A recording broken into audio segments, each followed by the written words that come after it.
Hey, it's me. I'm back with Noah for the California documentary. The discovery of gold in California brought forth a swath of settlers to the once sparsely populated area. These settlers would be faced with adversity at every step of the way just for the taste of wealth. The discovery of gold brought forth the creation of the California Trail and all of the populated towns and settlements that would dot the trail.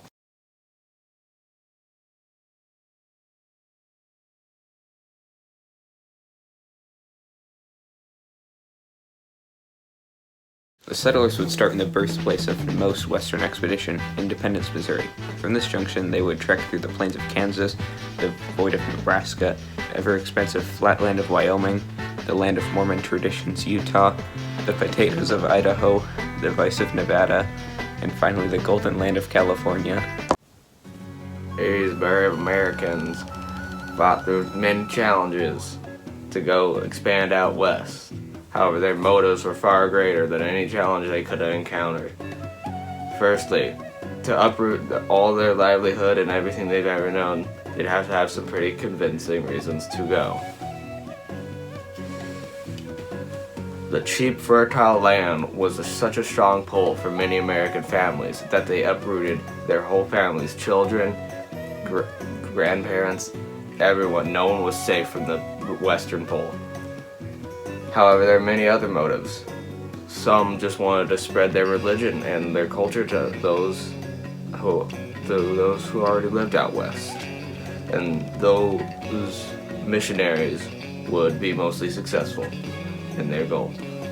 However, the biggest and most widespread pull was for most American men to move out west to gather and mine gold, because as you know, the 1849 California gold rush was such a strong pull that it created the largest mass migration of any in the U.S. history. It's very important to know.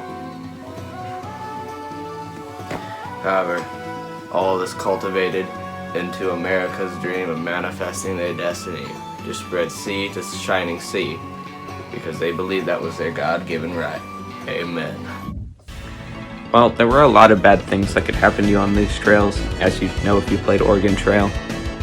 Some of the challenges were the unusually rainy season, the extremely inflated prices to travel, lack of food and water, disease, conflict with the natives. The prices were inflated because people needed extra money to keep looking for gold, and they knew most people wouldn't leave because of the expanded prices. Since they wanted to strike it rich, they would stay and at least try to pay the prices. But back to the rainy season, the wetter lands made the wagons get stuck in a lot of mud. This pull brought people of all different backgrounds together. However, the dream of striking it rich did not occur among all groups.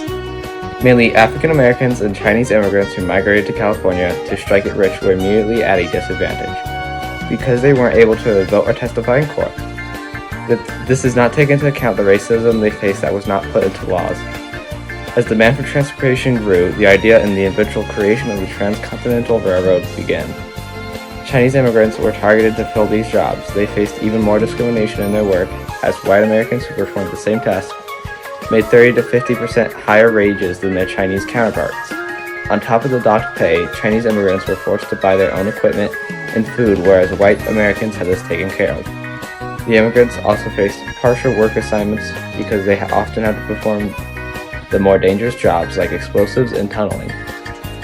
The discrimination became more outright when supervisors would abuse and target immigrant workers. However, white families also may have uprooted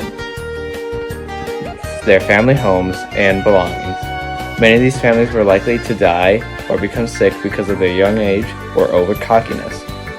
Throughout history, new land and mass migration have brought about spreading of tradition and culture. However, this slow and peaceful transition is hardly ever seen in American history. Christian, Catholic, and other missionaries at some point forced their religion onto natives in the region, and in return some natives saw some support. In two groups that often get lumped together are those who came for gold. While many miners and workmen came for gold, others who came had other ideas.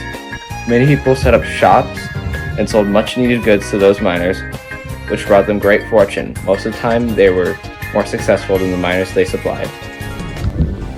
The gold rush had many effects on the landscape and culture of California and the surrounding areas. Before the gold rush and before the California Trail, California was predominantly populated by Mexican settlers. The gold rush, however, brought an influx of white Americans, African Americans, and a large Chinese population, and many other groups. This migration to this day has California leading in racial diversity among states. The gold rush also created a boom in manufacturing and industry, mainly in mining and clothing. The sharp increase in population brought about a need for more streamlined agriculture and food. The economic boom has also affected other countries as they have had more people buy their goods. The rush created a demand for transportation. However, this movement created hostility towards natives in the area. This rush also damaged the environment, among other things. Okay, bye-bye!